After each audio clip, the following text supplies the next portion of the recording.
ॐ नमः सिद्धेभ्यः।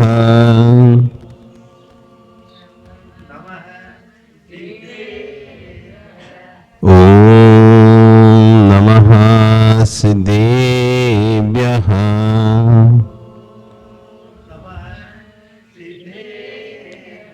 ॐ नमः सिद्धेभ्यः।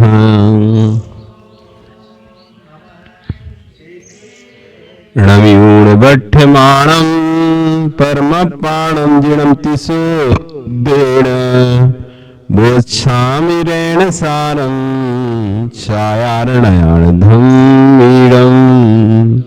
नमो हरिहन्ताणं नमो सिद्धाणं नमो आयरीयाणं नमो वज्रायाणं नमो लोये सव्यसाहुणं।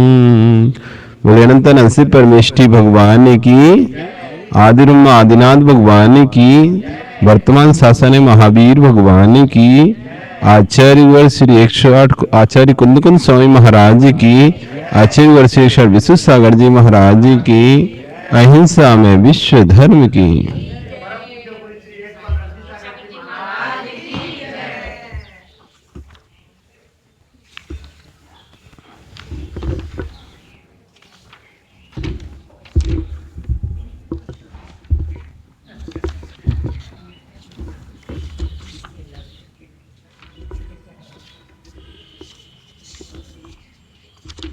हो गया 210।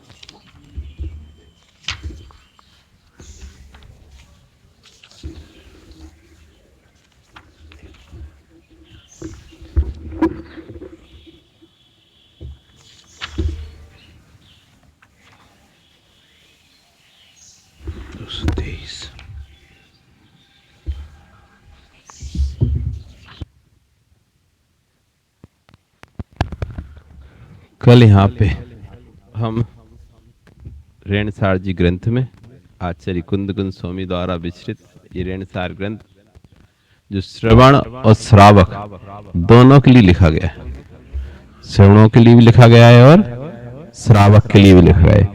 ये दोनों के लिए ग्रंथ है। आगे आ जाओ, सुनाई नहीं आ रहा तो उधर पीछे नहीं जाओ, यहाँ आगे से बैठो तो सुनाई आएगा। आप लोगों की आदत पीछे से बैठने की रहती है तो आप लोग पीछे से बैठते हो। श्रवण और श्रावक ये दोनों के लिए ग्रंथ लिखा गया है। इसमें एक लाइन यदि श्रवण के लिए है तो दूसरी लाइन श्रावक के लिए, यदि एक लाइन श्रावक के लिए तो दूसरी लाइन श्रवण के लिए।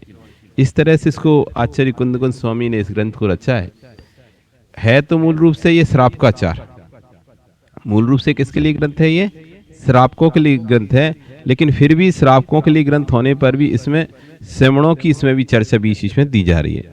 तो कल यहाँ पे बता रहे थे भक्ति बिना सब कुछ शून्य है, भक्ति बिना सब शून्य। आज कह रहे हैं गुरु भक्ति से रहे शिष्य का चारित्र भी निष्फल है। यदि गुरु भक्ति नहीं है और कोई शिष्य चारित्र भी धारण करता है तो जैसे दीक्षा ले ली, दीक्षा लेने के बाद फिर गुरु को नहीं मान रहा, वो बहुत से होते हैं ना। हम तो हो गए दीक्षा जब लेना था तब तो गलत है। वैसे ही मोक्ष गृहस्थी के मार्ग में, संसार के मार्ग में माता पिता उसको बच्चे को टोकते, ये रास्ता ठीक नहीं, इस रास्ते पे नहीं चलना, इस रास्ते से अपन को बचना है, इस रास्ते को से दूर जाना है। तो जैसे जो शिष्य होता है यदि गुरु भक्ति से युक्त है तो अपनी गुरु की हर बात मानता है, ठीक है स्वीकार है, आप जैसा कहेंगे वैसा करेंगे। ऐसी जो पुत्र अपने माता पिता का क्या कार्य होता है वो मानता है, ठीक है आप जैसा कहेंगे वैसा करेंगे। और जब जैसे शिष्य को अच्छी नहीं लगती गुरु की बातें तो शिष्य को छोड़ के चला जाता है, गुरु को छोड़ के चला जाता है वो शिष्य। ऐसी जिस बेटे को माता पिता की बातें अच्छी लगती वो माता पिता को छोड़ के चला जाता है। तो भीन है सब, उसका जाप अनुष्ठान तप सब कुछ बेकार है। इसलिए कहता वो भजन चलता ना, माँ पिता को पानी तो पिलाया नहीं और अब है प्याऊ खोलने से क्या फायदा। प्याऊ खोलना ना व्यक्ति, गर्मी में प्याऊ खोलता है, हजारों लोग पानी पिलाने लिए, लेकिन घर के माता पिता को पानी पिलाने को उसके पास वो नहीं है, भाव नहीं होता। तो दुनिया को पिलाने से क्या फायदा जब तुमने अपने घर के माता पिता को नहीं पानी नहीं पिला पा रहे, दुनिया को पिलाने से क्या फायदा। तो पहले के जो भजन होते थे ना उसमें कुछ सार होता था, कहीं ना कहीं आगम से सपोर्ट से बनाते थे। अब यहाँ से सपोर्ट से लिया वो भजन, यहाँ से बनाया। बाद अमृत पिलाने से क्या फायदा, बाद जब शुरू में जब जिंदा थे, अब आजकल चल रहा है ना पिंडदान है ना, पितर दोष है, तो ये पितर दोष लिए कौआ को खिलाते हैं। अरे तुम्हारे, तुम क्या समझ रहे हो, तुम्हारे या तो माता पिता कौआ बन गए, या तो क्या है, कौआ के खाने से माता पिता का पेट कैसे भर जाएगा? तुमने जब जिंदा थे तब तो उन्हें खिलाते नहीं थे, बहुत सुनाते चार बातें। अब कंडी दिखा इसने कहा अरे तुम्हारे को व्यापार वृद्धि नहीं हो रही, घर में पैसा नहीं आ रहा, कहा नहीं आ रहा, दूसरे का पितृदोष, जोशी बोलते पितृदोष है। अब पितृदोष अब क्या करें कि तुम अपने बूढ़े माता पिता को जब उनकी बरसी आए जिस दिन, उस दिन कौए को खिलाना, तो समझ लेना पेट भर गया, मतलब तृप्त हो गए। अब उनका पेट भरे नहीं, जोशी का जरूर भर जाता, जो मिलेगा तो उसको ही मिलेगा ना सारा। तो अब वो लगे बनारस जाके, इधर जाके, उधर जाके इंतजार कर रहे कोई कौआ आए और हमारे खाना खाए, रख लेते ऐसे बना के और इंतजार करते कोई कौआ आ उठा के ले जा। जैसे कोई कौआ ने उठाया तो हाँ वो भैया पिताजी तृप्त हो गया, पितृदोष ने बढ़ गया। तो एक ऐसी था चल रहा था, एक माँ अपने बेटे के साथ गई, अब पिताजी तो खत्म हो चुके थे, अब बताए उसको जो सिर बता दी पितृदोष है। तो माँ अपने बेटे के साथ गई और बढ़िया थाली लगा के लेके गई, कौए का इंतजार कर रही है, बैठी है। इतने में कौआ आता है उड़ते उड़ते, बेटा कहता है देखो माँ कौआ आ रहा, कौआ आ रहा, कौआ आ रहा, और पास में आके और वापस चला जाता है। तो बेटा कहता है माँ पिताजी आज भी देखो तुमसे डरते हैं। वो खाए नहीं ना, वो चला गया लौट गया कि माँ पिताजी देखो आज ही तुमसे डरते हैं, तुम्हें देखकर आते नहीं देखो यहाँ पे। फिर थोड़ी देर बाद फिर एक और दूसरा कौआ आता है, दौड़ते सड़ते उड़ते आता है, काँव काँव करते आता है, और वो सामने वाली थाली रखी रह जाती है उसकी, और दूसरी वाली थाली खाकर उड़ के चला जाता है। तो माँ कहती देख तेरे पिताजी पहले भी ऐसी आदत थी, दूसरे के घर में झांकते थे, अभी भी दूसरे के घर में थाली में खाते, अभी वो आदत है दूसरी थाली में खाने की। तो ये पितृदोष है। तो क्या बना दिया उसको, कौवा बना दिया आदमी को, वो कौवा आ गया, कौवा बना दिया आदमी को। तो अब पहले तो जब ध्यान नहीं दिया अब दे रहे, तो कह रहे अब उसके द्वारा किया हुआ सारा जाप अनुष्ठान सब निष्फल है। जैसे कि रज्य बहाणम हीणम, राजा के बिना प्रजाहीन है। राजा के बिना प्रजा कैसी, यानी राजा मर गया किसी राज्य का, वो राज तो नष्ट हो जाना है, उस राज का क्या होने वाला है? कहते ना अनायका विनश्यन्ति, जिस चीज का कोई नायक नहीं होता वस्तु का, वो शीघ्र ही नष्ट हो जाती वस्तु। आपके घर में कोई वस्तु है, यदि उसका कोई एक व्यक्ति होल्ड वाला नहीं है और कोई भी उठाता है, कोई भी कहीं भी घुमा देता है, कोई उसका लोग कहीं, तो कुछ दिनों बाद खराब हो जाएगा।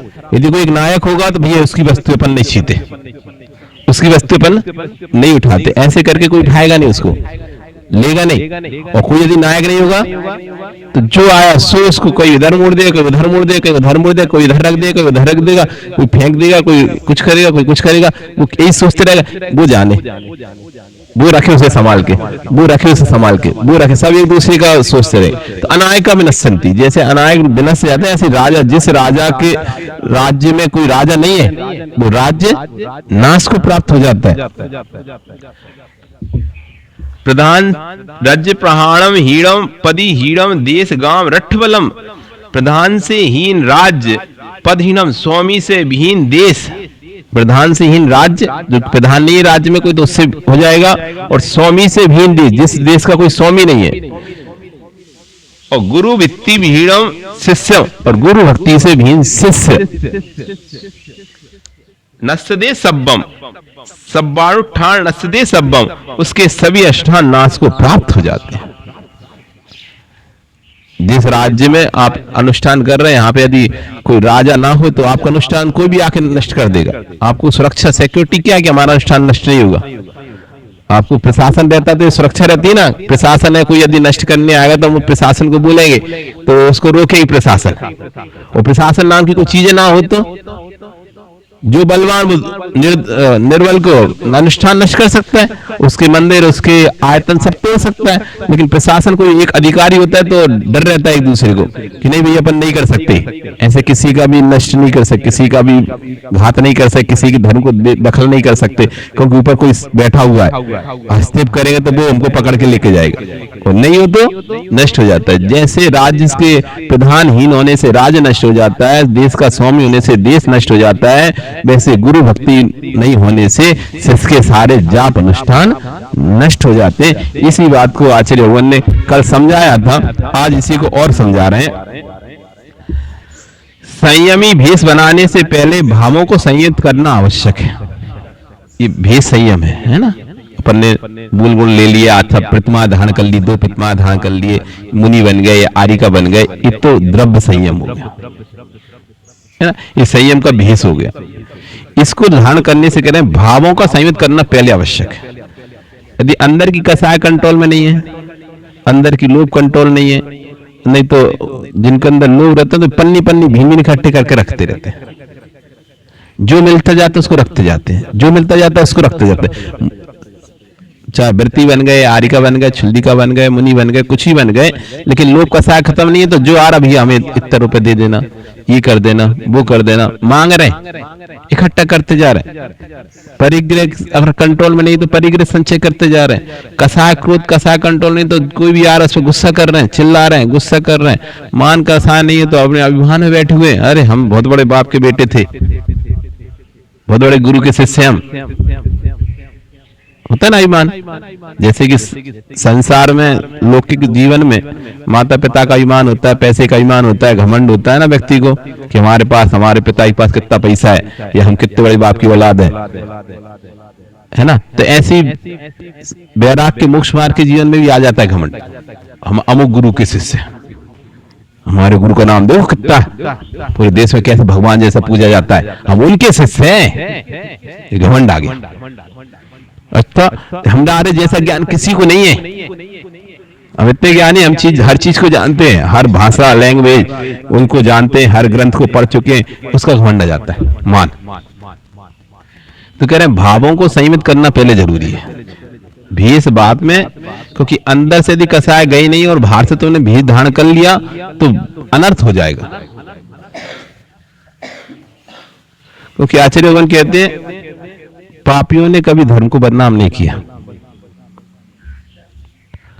पापियों ने धर्म को बदनाम नहीं किया, धर्मात्मा ही धर्म को बदनाम करते। अब जो व्यक्ति मंदिर आता नहीं है, जो व्यक्ति भगवान को मानता नहीं है, साधु को मानता नहीं है, वो साधु की बुराई करे तो क्या फर्क पड़ता है? लोग क्या कहेंगे, अरे वो तो है ही नास्तिक, वो तो पापी आदमी, कोई बड़ी बात नहीं। लेकिन जो 24 घंटे साधु की सेवा करता हो, साधु के आगे पीछे घूमता हो, हाथ पैर उनके दबाता हो, भयभीति करता हो, आदि देता हो, वो साधु की निंदा करते दिखे तो लोग कहेंगे देखो तो इधर तो बड़ा धर्मात्मा बनता है, उधर देखो निंदा करते फिर रहा। तो किसने किया? अब दूसरी तरफ से गए तो धर्मात्मा ने धर्म को बदनाम नहीं किया। जो व्यक्ति धर्मात्मा के जो पापी धर्मात्मा के भेष में था उसने धर्म को बदनाम किया। धर्मात्मा कैसे धर्म को बदनाम करेगा? लेकिन फिर कैसे बदनाम हुआ? ऊपर भेष तो धर्मात्मा को बना लिया, लेकिन जिसके भाव धर्मात्मा के नहीं थे, भाव पापात्मा के थे, भाव कसाय के थे, कसाय आत्मा के भाव थे, लेकिन भेष धर्मात्मा को बना लिया था, तो उसने धर्म को बदनाम कर दिया। आप जाते हो बोलते अरे रे रे देखो हम वहां गए, वहां ऐसे देखे, हमने ऐसा करते हुए देखे महाराज को, ऐसा करते हुए माता जी देखे, ऐसा करते हुए उनको देखा, ऐसा नहीं करना चाहिए थे। अब हुआ क्या? भेष धर्म का था, काम पाप का था। भेष धर्म का था, काम पाप का था, तो तुम्हारी सिद्धा टूट गई, तुम्हारी सिद्धा नहीं बन पाई। तो हुआ क्या? धर्मात्मा ने धर्म को बदनाम कर दिया। भाई तुम जाओगे, अरे हाँ ऐसे कि तो देखो कितने अच्छे से रह रहे, कितना अच्छा ऐसा सहन कर रहे, ठंडी गर्मी सब सहन कर रहे, अच्छे से रह रहे, तो आपको भी भागेगा ऐसे ही होना चाहिए महाराज, ऐसे होना चाहिए माता जी, ऐसे बनेंगे हम भी, ऐसे बनेंगे, इस भाव आएगा, श्रद्धान बढ़ेगा। तो धर्मात्मा ने सिद्धांत पैदा किया। पैदा भी सिद्धांत किसने किया? धर्मात्मा ने किया। आपका सिद्धांत तोड़ा भी किसने? जो धर्मात्मा का बेस था उसी ने तोड़ा। दोनों ही उसी ने किए। आपकी आस्था बढ़ती है तो भी इन्हीं को देख के बढ़ती है कि देखो ठंडी गर्मी में कैसे भी हो रह रहे हैं, कोई कंबल नहीं, चद्दर नहीं, कोई हीटर नहीं, कुछ नहीं, बड़े अपने शांति से रहते हैं ऐसी गर्मी ठंडी सब में, तो आपकी आस्था बढ़ जाती है। दूसरी जगह देखते हो ये तो चिलम ठोक रहे हैं, मतलब भले रह रहे हैं हिमालय पर्वत पर, लेकिन अंदर की गर्मी के लिए चिलम दिन भर लगाए रहते हैं। देखने में लग रहा है कि देखो कितना परिश्रम सहन कर रहे हैं, लेकिन उनको देखो वो गर्मी लाने के लिए कुछ तो कुछ करते ही रहते हैं अंदर। ये आग ताप रहे हैं बैठे बैठे जला जला के, अथवा चिलम फूक रहे हैं, नशा कर रहे हैं। नशा करने में भी आदमी को पता नहीं चलता ना, शरीर में फिर बाहर जो व्यक्ति नशा करता है उसको बाहर में ठंडी गर्मी को पता नहीं चलता, क्योंकि वो उसके ऊपर कंट्रोल नहीं रहता। वो तो जब नशा उतरता है तब पता चलता उसे। जब तक नशे में धुत रहता है, चाहे वो अफीम के, गांजे के, चरस के किसी नशे में रहे, तो उसको ये बाहर का कुछ परिवेश पता नहीं चलता। वो ठंडी में घूमता रहता है, गर्मी में घूमता रहता है, ठीक है ना, उसको कुछ समझ में नहीं आता, भूखा ही पड़ा रहता है दिन भर तो भी समझ में नहीं आता। लेकिन जब नशा उतरता है तो समझा हाथ पैर टूट रहे हैं, ये हो रहा है, क्योंकि शराब मराब पीने वाले होते हैं तो दिन भर पूरे दिन बिना खाए पड़े रहते हैं। बस पीने मिल जाए और नशा में रहे तो पूरे दिन भी कुछ न खाए ना तो पड़े रहेंगे, उनको कुछ नहीं होने वाला। भैंस उपवास करा दो तो ना कर पाएंगे, लेकिन नशे में पड़े रहेंगे, क्योंकि उसमें क्या शरीर का होश नहीं है, बुद्ध नहीं है। खाया तो खाया, नहीं खाया तो नहीं खाया, धुन जैसी चढ़ गई, खाने की धुन चढ़ गई तो खाते ही खाते रहेंगे। इतना खा जाएंगे कि अगर पेट खराब दस्त लग जाएंगे, जैसे वो नशा उतरेगा तो पेट दर्द करेगा। नहीं खाएंगे तो दिन भर ही नहीं खाएंगे, कुछ नहीं खाएंगे। तो ये कोई वो नहीं रहा। जो आप देखते हो सब जगह तो आपको लगता है नहीं, दिगंबर साधु, इनकी तपस्या, इनका त्याग बहुत ऊंचा है, तो आपकी आस्था बढ़ जाती है। तो संयमी भेष बनाने से पहले भावों को संयत करना आवश्यक है। भाव अहिंसा जिसकी समाप्त हो चुकी है उसकी द्रव्य अहिंसा मोक्ष नहीं भेज पाएगी। भाव में भी अहिंसा होना चाहिए। बाहर से तुम एक एक चींटी की रक्षा कर रहे हो, चींटी ना मर जाए, चींटी ना मर जाए, देखो पानी चींटियां उठा लो, इधर बच्चे गाल में जोर से चांटा मार रहे हैं, इधर कोई साधन, कहां से आ गए तू, चल तू यहां से हट, उधर चींटी की रक्षा कर रहे हैं। कोई साध आदमी को आप फूटी आंख देखना पसंद नहीं कर रहे, किसी से अच्छे, किसी बारे में अच्छा सोचना पसंद नहीं कर रहे, वो चींटी को बचा रहे।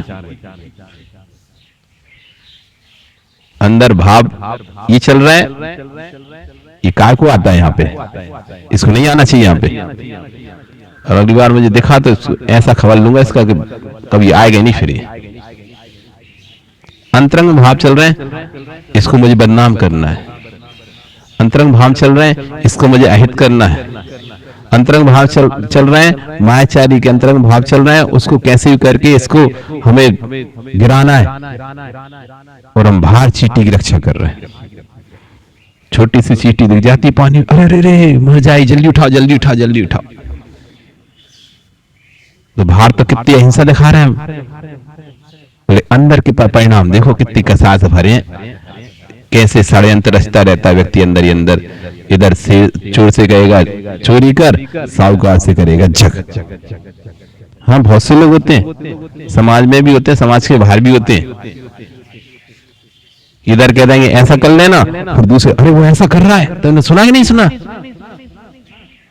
पता ही नहीं पता वो ऐसा कर रहा है। और उधर उससे क्या है, तू कर ले कर ले कर ले, कोई दिक्कत नहीं, कर कर कर कर। और फिर धीरे से दूसरे जाके अरे तो पता नहीं वो ऐसा कर रहा है, कुछ करो तुम। और एक एक चींटी की रक्षा के लिए जो तत्पर है, तो कह रहे हैं कि ऐसी अहिंसा कोई काम नहीं आएगी। भाव अहिंसा जिसकी समाप्त हो गई अंदर की, उसकी द्रव्य अहिंसा मोक्ष नहीं भेजेगी। इसलिए ग्रंथ पर ध्यान दो, निहारो ग्रंथ को, समझो निर्ग्रंथ को। ग्रंथ को देखो, निर्ग्रंथ को समझो। ग्रंथों को पढ़ा जाता है, निर्ग्रंथों को समझा जाता है। हम निर्ग्रंथों को पढ़ने की कोशिश करते हैं। निर्ग्रंथों को मत पढ़ो, निर्ग्रंथों को समझो, कैसे जीते हैं, कैसे जिया जाता है निर्ग्रंथ बन के, उसको समझने की कोशिश करो। हम पढ़ने की कोशिश करते हैं, ऐसा कर रहा है नहीं कर रहा है, ऐसा कर रहा है नहीं कर रहा है, ये कर रहा है नहीं कर रहा है, वो पढ़ रहा है ना, वो ग्रंथ पढ़ लिए तो अब उसको वहां पढ़ रहे हैं। पढ़ो नहीं, समझो। ग्रंथों को पढ़ो। ग्रंथ पढ़ने के लिए होते हैं, निर्ग्रंथ समझने के लिए होते हैं। ग्रंथों निहारो, ग्रंथों को समझो, निर्ग्रंथों को। यह है भावों की निर्गंथ की चर्चा चल रही है। यहाँ भावों की निर्गंथ की चर्चा चल रही है। यदि मेरे मन में भाव आता है कि ये सारे जीव मेरे भक्त बनकर रहें, तो आगम कहेगा कि अभी तुम्हारी भाव अहिंसा का पालन नहीं है। लगता है कि तुम सब लोग मेरे भक्त रहो और कोई के भक्त ना बनो। यदि ऐसा भाव आ रहा है, कोई और के भक्त नहीं बन जाना, तुम हमारी बने रहना बस, तो कह रहे अभी इनको भाव अहिंसा नहीं आई। इसलिए नहीं क्योंकि तुम एक परिवार को छोड़कर आए हो और हजारों भक्तों के परिवार में उलझ गए। हे ज्ञानी, इनको कहां संभाल कर रखेगा? निर्बंध होने आया था, भक्तों के बंधन पड़कर आत्मा को नीचे धकेल दिया। जिन जिनको सरस्वती सिद्ध करना है वे सब मौन ले लो। जिन जिनको सरस्वती सिद्ध करना है वे सब मौन ले लो और जिनवाणी का अध्ययन करो। कम बोलोगे तो अच्छा बोलोगे। स्वाभाविक है, कम बोलेंगे तो कम बोलना है तो अपने को लिमिटेड वर्ड है तो अपन उस हिसाब से बोलते हैं, चुन चुन कर बोल देते हैं। और ज्यादा बोलना होता है तो फिर कुछ ही बोलते हैं, मजाक हंसी मजाक कुछ ही बोलना शुरू कर। जैसे पेपर में है, यदि कम लिखना होता है तो जितना याद है उतना ही लिखते हैं। और 4 पेज का लिखना है, 6 पेज का लिखना है, अब याद तो उतना ही है 1 पेज का, तो क्या करेंगे? उल्टी सीधी बातें दुनिया भर की लिखते जाएंगे। क्या है, अब लिखना तो भरना तो पेज है ना, दिया ऐसा है कि पेज इतने भरना है, 2 पेज में लिखना है उत्तर, और आज तो अपन को आधे पेज का उत्तर याद था, तो 1.5 पेज कहां से लाएंगे? तो कुछ भी करेंगे।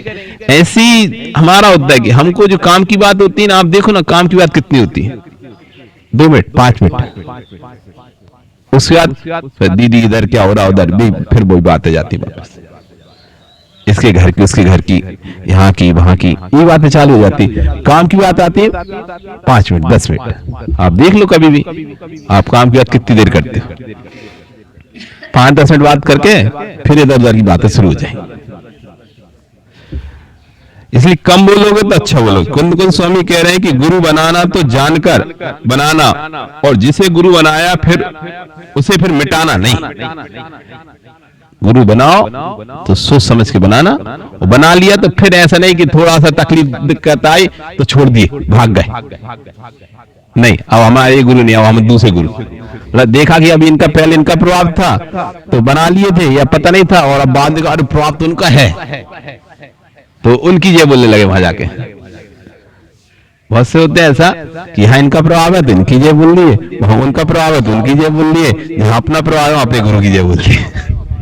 नहीं, शर्माना किस बात का? गुरु है हमारा, जैसा है हमारा ही है ना। जैसे आप कहते हैं ना बच्चा है बालक जैसा है वो मेरा ही है, ये बेटा कहते जैसे माता पिता मेरे हैं। अब उसमें मुंह क्यों छुपाना? आदि बहुत से पहले फिल्मों और टीवी में ऐसे दिखते थे कि बेटा जब बड़ा हो गया तो माता पिता गांव से आए तो उसको शर्म लग रही है लोगों के पास दिखाने में कि मेरे माता पिता है।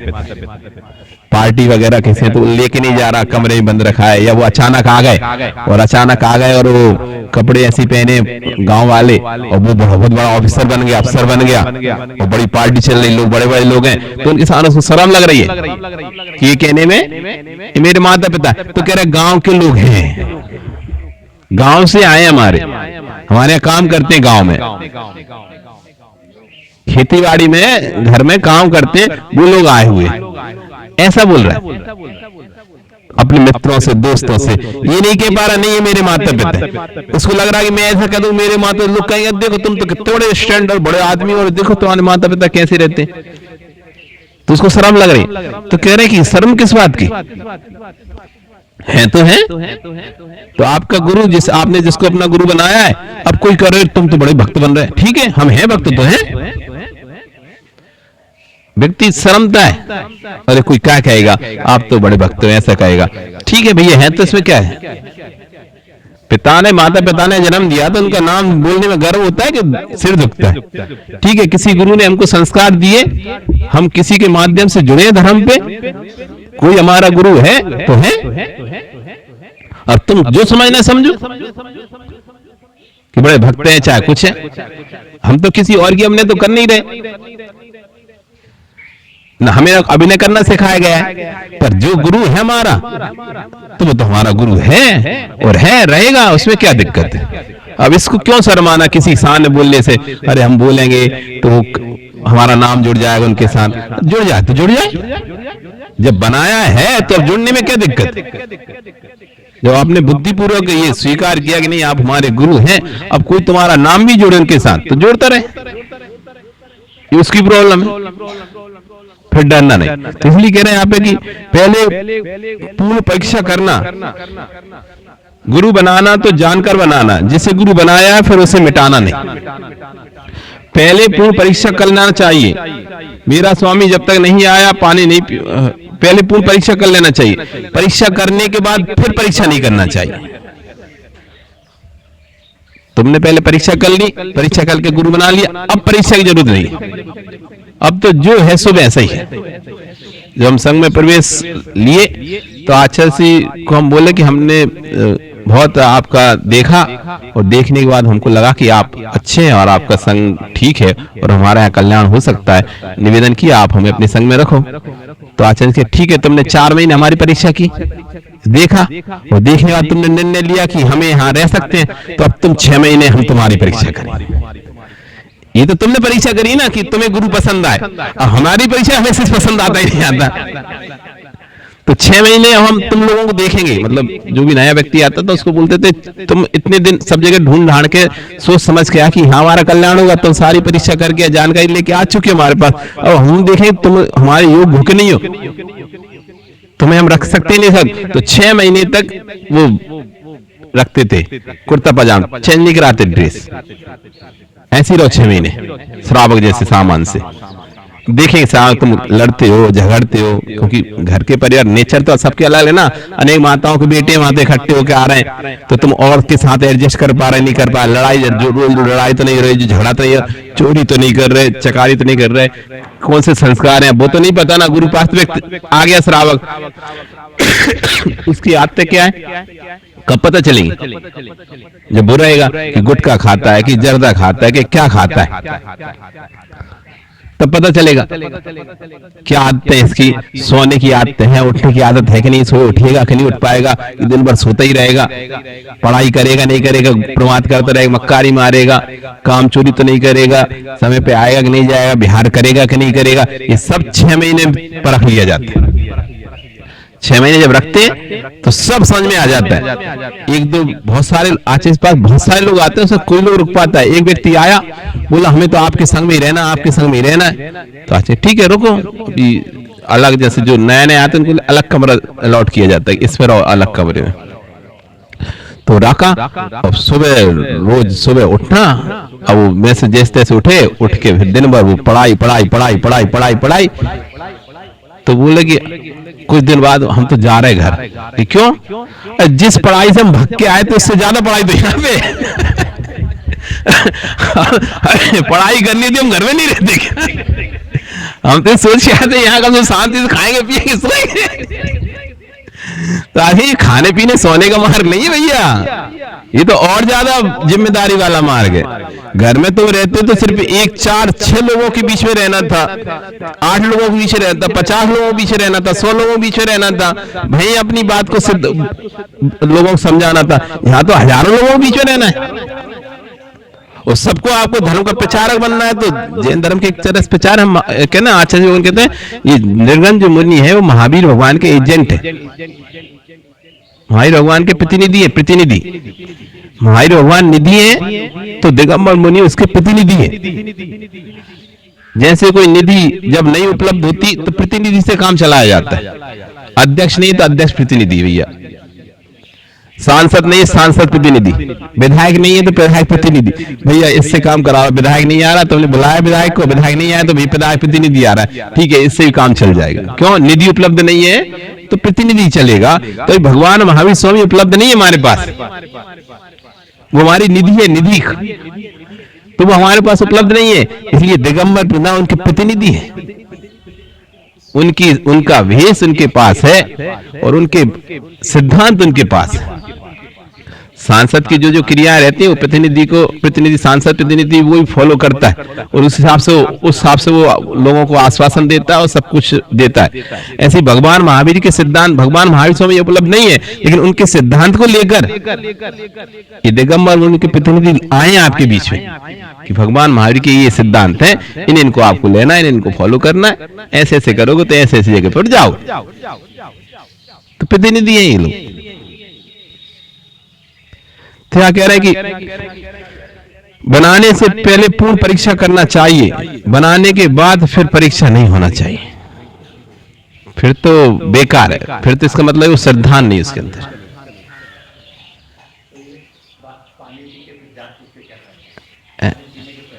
हाँ पानी पी लिया, अब पूछो ये किसके यहाँ का पानी था, अरे पी तो लिया ही, अब किसके यहाँ का पानी क्या होता है? पूछना था तो मैं अंदर था तो पहले पूछ लेते किसके यहाँ का पानी है, अब पी लिया खा लिया, अब पूछ रहे ये कौन का पानी था, कौन का खाना था, अरे जिसका था उसका था, तुम्हारे पीठ चले निकाल के तो तुम फेंक नहीं दोगे, है ना। अब जब अगली बार खाओ पियो तो पूछ लेना, अब पूछ के रोगे, बड़ी समस्या, अब पूछ के रोते रहोगे। और हमने खा लिया तो खा लिया, तो खाने से पहले तो पूछ लेते ना, खा लिया तो खाने से पहले का नहीं पूछा था, तब तो ऐसा लग रहा था खाने जल्दी फटाफट पेट भर रहा है। अब खा लिया तो खा लिया, अगली बार जब खाओ तो पूछ लेना, खाने से पहले पूछ लेना। तो ऐसे ही है, या तो बनाओ, नहीं बना रहे तो पूरा अच्छा जान के जानकारी लेके बना लो, बनाना फिर कोई जानकारी लेने की जरूरत नहीं, क्योंकि फिर अश्रद्धान जगेगा। और मान लो जिसके बारे में जान के उसको पता चल जाए, उसके अंदर ही तुम्हारे प्रति अश्रद्धान आ जाएगा। जैसे आपने हमको गुरु बना लिया, उसके अब आप पहले आपने सब जानकारी बना लिया, अब आप जानकारी लेते फिर रहे, अरे यार ये व्यक्ति कैसा आदमी है, पहले ले लेता ना जानकारी, अब क्या लेना है। तो पहले या तो बनाओ, नहीं बनाओ, बनाने के बाद फिर कोई जानकारी जरूरत नहीं है। अब तो जो है सो तुम्हारा है। शादी करते ना बच्चे की, करनी नहीं करी आप लोगों ने बच्चों की शादी अपने, है ना सुजीत, बच्चे की शादी करोगे ना तो पहले जानकारी लेते हो बाद में जानकारी लोगे, पहले जानकारी ले लोगे पूरी जानकारी। अब शादी कर दी, अब उसके बाद तुम जानकारी लोगे तो क्या फायदा।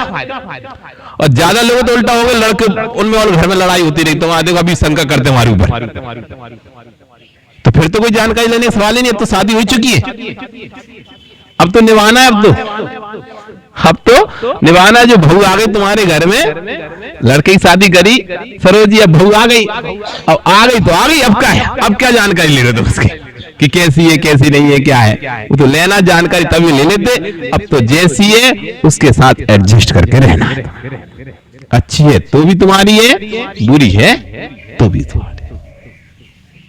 अब वहां पर किसी प्रकार का कोई भी वो नहीं चलेगा। ठीक है, परीक्षा करना तो पहले करना, बाद में फिर परीक्षा नहीं करना। अब यहां पर एक कहानी सुना रहा है आचार्य श्री, मेरे स्वामी जब तक नहीं आया पानी नहीं पीऊंगी, और मालूम पड़ा कि कुबड़े के पास चली गई और लात खा रही है। यशोधर नहीं, कोई मुनिराज थे, एक राजा थे, राजा याद नहीं आ रहा, तो राजा थे, तो वो उसकी पत्नी उसको ऐसा, उसके साथ राजा के साथ ऐसा रहती थी, जब तक तुम नहीं आओ मैं खाना भी नहीं खाती थी, पानी तक नहीं पीती थी, इतना दिखाती थी प्यार। और वही जब राजा जब रात में सो जाता था तो कुबड़े के पास जाती थी, वो घुड़साल में जो घोड़ा चराने वाला रहता था, घोड़े की लीद उठाने वाला जो वो सफाई कर्मचारी था, उसके पास जाती थी रात्रि में और उसकी लातें खाती थी रानी होकर। अपने नाम के आगे लिखी सती और सोच रही थी कि ये परमेश्वर कब मर जाए। तो मैं कोबरे के साथ भाग जाऊंगा। मांग भरी है, हल्दी चढ़ी है, मेहंदी रची है और दृष्टि किसी और पर लगी है, ये ढोंग किस बात के? पति की भक्ति से भी सती और जिनेंद्र देव के शासन की भक्ति से रहित शिष्य दोनों ही निष्फल हैं। इसलिए भक्ति होना चाहिए। बिना भक्ति कोई काम ही मत करो। इससे अच्छा तो फायदे में रहोगे, समय पैसा दोनों बचेगा। करो तो फिर भक्ति पूर्वक, काम ही मत करो, समय पैसा दोनों बचेगा। नहीं तो समय भी जाएगा, पैसा भी जाएगा, फल भी कुछ नहीं मिलेगा। आपका समय हो गया, कल फिर आओगे पर्या रही तो पुनः हम यहाँ पर फिर चर्चा करेंगे। नमो रहंतार, नमो सिद्धार, नमो आर्याण, नमो जय, नमो सब।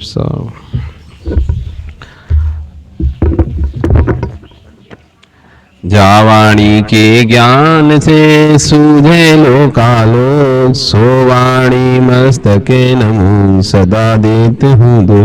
हे जिलवाणी भारती ही तो है जपो दिन रैन, जो तेरा शरणाग है सो पावे सुख चैन। देव जो अरिहंत को गुरु सेवा निर्ग्रंथ, दया धर्म पालो सदा यही मोक्ष का